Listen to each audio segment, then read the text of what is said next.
पाखंडियों ने सरस्वती का निर्माण कब किया, क्यों किया, कैसे किया, यह शब्द कहां से चुरा के किया। इस वीडियो में अंत तक बने रहिए। इस वीडियो के माध्यम से आप पूरी तरीके से समझ जाएंगे कि पाखंडियों ने सरस्वती का निर्माण कब, कैसे, क्यों और किस जगह से शब्दों को चुराकर किया है। सुरसती से सरस्वती की परंपरा।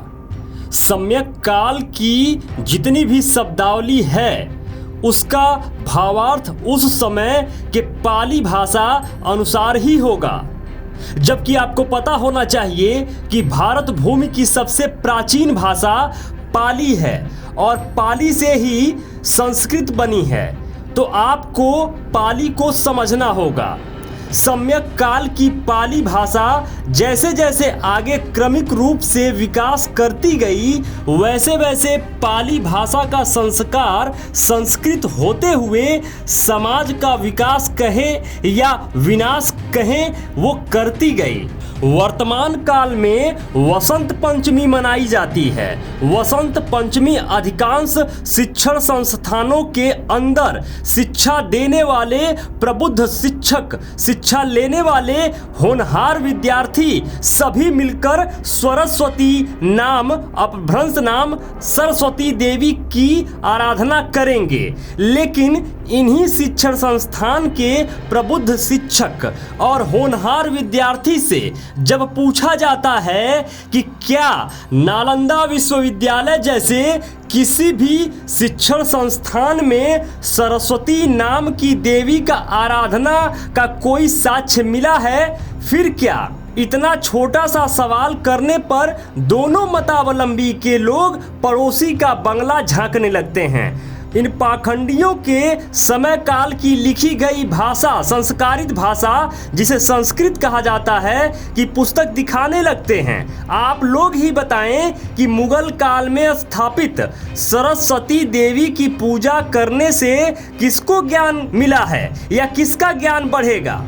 इस सत्य व असत्य की बेतुकी तर्क पर आप लोग स्वयं मंथन करें। आइए हम इस सरस्वती परंपरा को समझें कि इस शब्द और परंपरा का उद्भव कहाँ व कैसे हुआ है।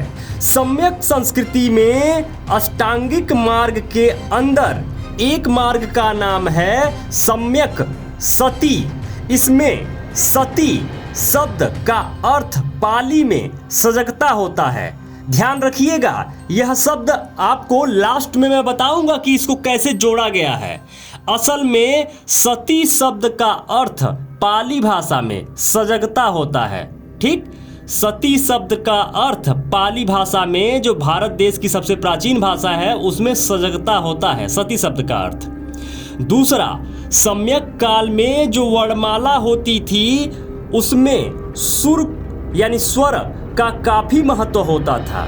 यह सुर जन्म से ही प्रत्येक प्राणी को प्रकृति प्रदत्त कुदरतन प्राप्त होता है, जिस वजह से उसका प्रयोग पृथ्वी पर जन्मे प्रत्येक प्राणी कर पाते हैं। जैसे अ, आ, ई, उ, ए, ओ।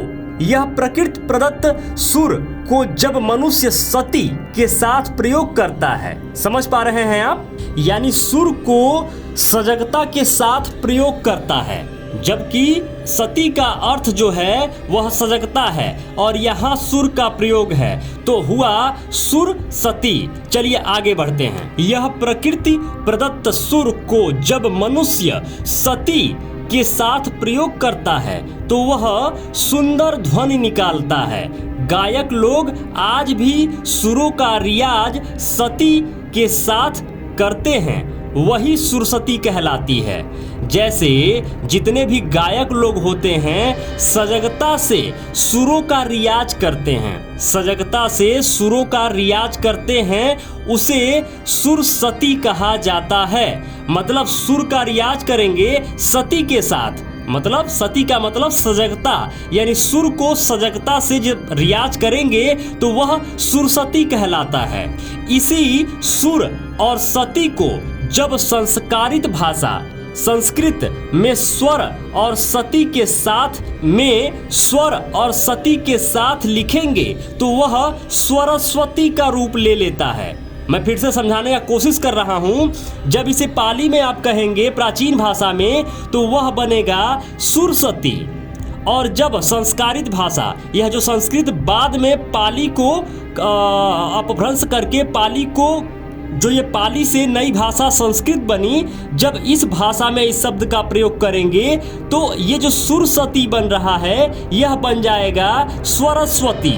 लेकिन दुर्भाग्य, ब्रह्मवंशियों द्वारा शिक्षण संस्थान का उपयोग आडंबर पाखंड फैलाने में सबसे ज़्यादा किया जाता है। सच्चाई तो उन्हें बताना ही नहीं है कि एक्चुअल में किसी भी शब्द का शाब्दिक अर्थ एक्चुअल में प्राचीन काल से रिलेट करके क्या होता है। उनको तो नया नया भ्रम पैदा करना है। आइए हम और आप मिलकर उस भ्रमित शिक्षण संस्थान से इस सुरसती जो पाली भाषा यानी सरस्वती जो संस्कृत को ब्रह्मवंशियों से मुक्त कराएं, ताकि समाज के अंदर लोग सुर सजगता सती के साथ प्रयोग करें और सुरसती को फिर से अपनाएं। सामंती और अभद्र गाली गलौज स्वर का प्रयोग बंद करें। मेरे मित्रों, तथ्यों और तर्कों के साथ, सबूतों के साथ सरस्वती का निर्माण कब, कहां, कैसे हुआ, इस वीडियो के माध्यम से बताने का हमने कोशिश किया है।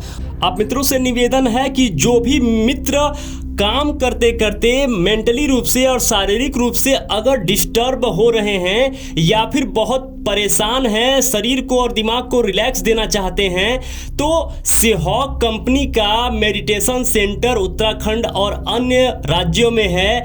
आप सेहॉक.com पर जाकर विजिट कर सकते हैं, देख सकते हैं कि उनके मेडिटेशन सेंटर पे क्या क्या फैसिलिटी उपलब्ध है, किस तरह का मेडिटेशन सेंटर है। आप वहां जाएं, 2 दिन का, 5 दिन का, 10 दिन का मेडिटेशन करके जरूर आएं, एक नई ऊर्जा के साथ और एक नए उत्साह के साथ। तो सेहॉक.com जरूर अपने मोबाइल पे लॉगिन करें और पूरा का पूरा जो वहां का स्ट्रक्चर है उसको देखें, समझें, उन लोगों से बात करें और उस मेडिटेशन सेंटर्स पे जरूर जाएं। और जो मित्र और भी कुछ समझते हैं, जानते हैं, कमेंट बॉक्स में जरूर लिखें कि उनके दिमाग में और किस तरह की बातें चल रही हैं, क्या हमसे और जानना चाहते हैं, क्या पूछना चाहते हैं। मेरे मित्रों, जो भी मित्र अभी तक इस चैनल पे बने हुए हैं, इस वीडियो को देख रहे हैं, आप सबको बहुत बहुत मंगल कामनाएं। नमो बुद्धाय, जय भारत।